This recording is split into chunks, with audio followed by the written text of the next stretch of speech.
Assalamualaikum warahmatullahi wabarakatuh. Perkenalkan nama saya Fahri Hafiz dari TRO 23 kelas Praktikum C dengan 3 digit NIM akhir 071. Di sini saya akan menjelaskan materi pertemuan ketiga tugas 2 yaitu MATLAB dan Simulink. Dan langsung saja yang pertama ada MATLAB. Apa itu MATLAB? MATLAB adalah software dan bahasa pemrograman yang digunakan untuk komputasi numerik, analisis data, pemodelan matematika, dan visualisasi. MATLAB menggunakan pendekatan berbasis matriks sehingga sangat efisien untuk operasi matematika skala besar. Dan di sini ada fungsi utamanya, beberapa fungsi utama. Yang pertama ada komputasi numerik, yaitu menyelesaikan persamaan linear, diferensial, dan optimasi. Yang kedua ada visualisasi data, yaitu membuat grafik dua dimensi dan dua dimensi, tiga dimensi, dan animasi. Yang ketiga ada analisis dan desain sistem kontrol, yaitu untuk menghitung transfer function, state space, dan tuning controller. Yang keempat ada pengelolaan sinyal, itu sinyal untuk FFT, kemudian ada filter digital dan noise analysis. Yang terakhir kelima itu integrasi dengan hardware seperti Arduino, PLC, dan sistem real time. Kemudian kedua di sini ada Simulink. Simulink adalah add-on dari MATLAB yang memungkinkan pemodelan sistem menggunakan diagram blok. Simulink mendukung pemodelan sistem dinamis baik linier maupun non-linier, serta simulasi real time.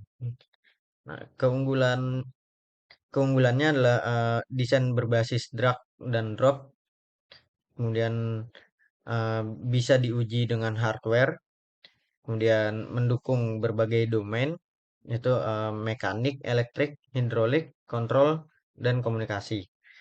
Selanjutnya ada kegunaannya, yaitu untuk membangun pemodelan sistem dinamis secara visual, melakukan simulasi untuk melihat respon sistem, dan yang terakhir menguji dan mengoptimasi desain sebelum implementasi nyata.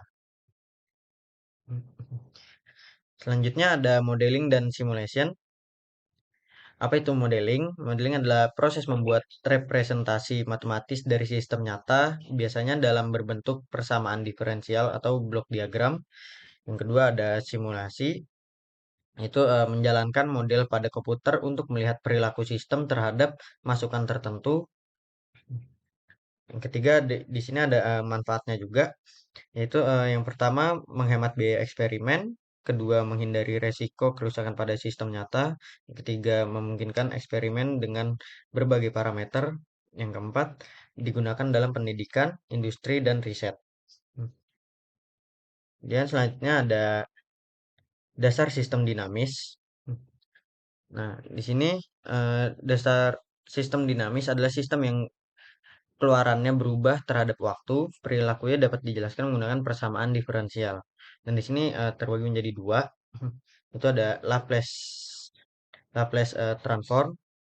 Laplace Laplace transform adalah metode matematika untuk mengubah fungsi waktu f atau t time menjadi fungsi kompleks f atau s di domain Laplace. Digunakan untuk menyelesaikan persamaan diferensial dengan lebih mudah. Kemudian yang kedua ada transfer function.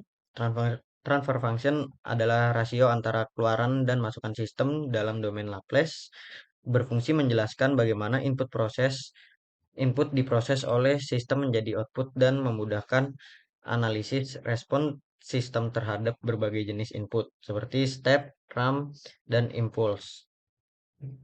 Di sini ada rumus-rumusnya juga, rumus untuk Laplace transform dan transfer function. Selanjutnya ada pemodelan sistem mekanik, elektrik, dan hidrolik. Yang pertama ada mekanik. Komponen utamanya adalah tran translational motion, ada massa, pegas, peredam, gaya. Kemudian ada rotational motion, massa inersia, pegas torsi, peredam torsi, dan torsi. Kemudian ada gears dan joint. Yaitu ada gear, hinge joint, dan prismatic joint. Nah, cara kerjanya adalah menghubungkan blok-blok mekanik untuk membentuk struktur sistem. Sinyal yang mengalir adalah sinyal fisik seperti posisi, kecepatan, gaya, atau torsi. Contohnya simulasi suspensi mobil, robotika lengan, atau mekanisme penggerak. Kemudian yang kedua ada elektrik dengan komponen utamanya yaitu yang pasif adalah resistor, induktor, dan kapasitor. Sumbernya adalah sumber tegangan DC atau AC, sumber arus DC atau AC. Semikonduktornya adalah dioda, MOSFET, dan BJT. Kemudian ada sensor. Sensor yang digunakan itu voltage sensor dan current sensor. Dan konverternya adalah AC DC converter, DC DC converter. Cara kerjanya eh, pertama rangkai blok-blok elektrik sesuai skema sirkuit dan menggunakan electrical reference reference untuk titik referensi groundnya. Contohnya simulasi rangkaian filter RLC, sistem penggerak motor listrik atau konverter daya. Kemudian yang terakhir adalah hidrolik dan komponen utama pompa. Ada fixed displacement, kemudian ada variable displacement juga. Yang kedua ada aktuator, itu silinder hidrolik, motor hidrolik. Ketiga ada katup atau valve, itu directional control valve, pressure relief relief valve, dan flow control valve. Yang keempat ada penyimpanan, itu reservoir dan akumulator. Yang terakhir ada pipa dan sambungan. Itu pipeline dan orifice. Cara kerjanya pertama buat diagram aliran fluida dengan menghubungkan komponen hidrolik. Kemudian sinyal utamanya adalah tekanan dan laju aliran. Contohnya ada di simulasi sistem kemudi hidrolik, sistem perangkat pada alat berat, atau sistem rem hidrolik. Kemudian terakhir ada sistem kontrol. Nah, sistem kontrol adalah sistem yang mengatur output agar mengikuti nilai referensi atau set point. Ini juga terbagi menjadi dua, ada closed loop dan open loop. Yang pertama ada closed loop, yaitu sistem yang memiliki feedback sehingga dapat memonitor output dan mengoreksi error agar output sesuai set point. Dan ini urutan kerja ya, dari input dia akan masuk ke controller, kemudian setelah di controller, setelah dikontrol dia akan masuk ke proses, kemudian ke output.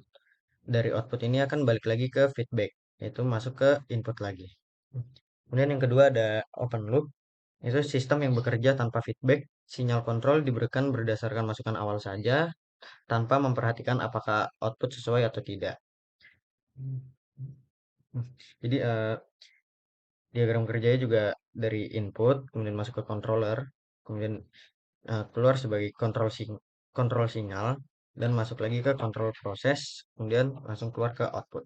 Begitu saja penjelasan materi pertemuan ketiga, tugas 2 dari saya. Bila ada kekurangan, mohon maafkan. Wassalamualaikum warahmatullahi wabarakatuh.